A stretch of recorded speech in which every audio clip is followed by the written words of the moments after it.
Ay, hi mga katisting. Amo na nakogsugba diri ang talong. Ako saning kanang pisit-pisliton gamay para mo mutuhop dara ang kanang itlog.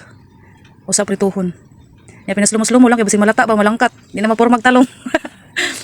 Sa isa gina siya pinahinahinay gina siya tirada na. Slumo kayo no. Ano siya? File-file gamay kay bubuan ni karon og kanang itlog dugay jud eh. Hinay kay bihok ang nagkuan no. Pinaplastar gid ba?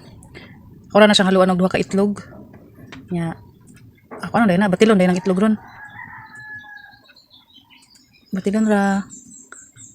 Ano na pagbatil gud? Batil bati. Ano? Batilon. Nya pagkaman timplahan dayon na karon ng itlog.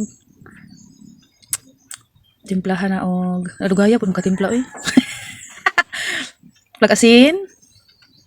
Pagkahaman, ngungan pa jud asin. Og asin pa gyud. Og tak tak tak sa Ajinomoto. Vitsin. Pampalasa. Muna nang dagbida dira ang bitsin. Haluon og balik. Haluon lang. Ana ra ka simple. Magluto og tortang talong. Mix na nako dira. Absorb lang sana dira kadali. Absorb. Mulhong mo lang gamay. Ana ra. Kataw-taw na prituhon. Wala na impas ng bahaw ani. Impas na kayong bahaw. So ana. Kinayan. Mabungkag na ron.